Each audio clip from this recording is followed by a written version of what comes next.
आपण समस्त को ब्रह्मगिरी निर्वाचन मंडली कोण अनुकोणरू आसीथिबा समस्त अतिथि मानकू मो बाबांकर प्रिय गाँ आम निज गाँ जेमिपुरा को स्वागत जनाऊँगी।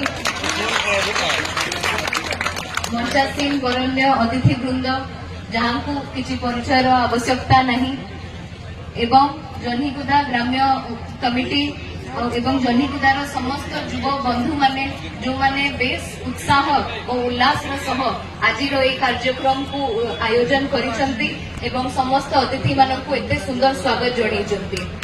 आज मंच कला संस्कृति मंच मो स्वर्गत पिता आपण समस्त प्रिय लुलु भाई आरंभ करथिले परंपरा को आज गर्व अनुभव करुछि।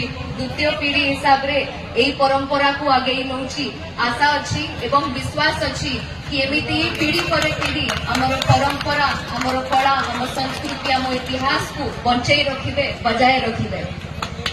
जेतेबेले आमे कार्तिक पूर्णिमा विषय पढ़ुथिलु सेतेबेले गोटे कहानी थिला। त्रिपुरासुर नामक गोटे राक्षस देवता मानक परास्त करी तीन लोकर तीन दुर्गरे निज आधिपत्य विस्तार करिबारे सक्षम होइथिला। सेही समय रे देवता मानक त्रिपुरासुर नामक से राक्षसर अत्याचार ठारू बंचैबा पई ताकू रक्षा करिबा पई प्रकट होइथिले महादेव एवं एकमात्र तीरर साहाय्य रे से तांकर त्रिपुरासुर बध करथिले। आज शुभ दिन कार्तिक पूर्णिमा अवसर को महादेव मध्य अनुमति देइछंती आलोकर पर्व भाव में पालित करबाकू। सेहिथि पई आमे आज कार्तिक पूर्णिमा को देव दीपावली भाव में मध्य पालन करू।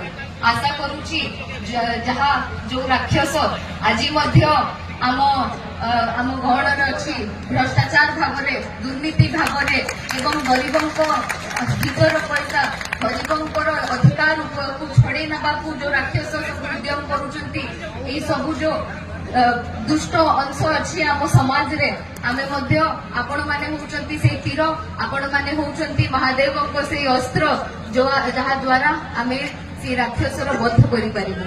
आज पवित्र दिन रे मु शपथ करुछि एवं संकल्प नउछि कि आम गाँ पे आम पंचायत गुड़िक एवं आम ये अंचल पे सदा सर्वदा काम करी एवं जहाँ भ्रष्टाचार अच्छी दुर्नीति अच्छी ता विरोध रे सदा सर्वदा आवाज उठेबी।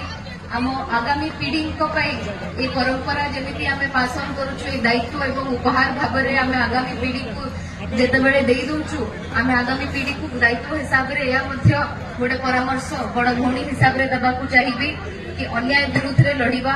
कार्तिक पूर्णिमा उपलक्षे आपण समस्त को अनेक अनेक शुभेच्छा और अभिनंदन जणाइबाकू चाहूची।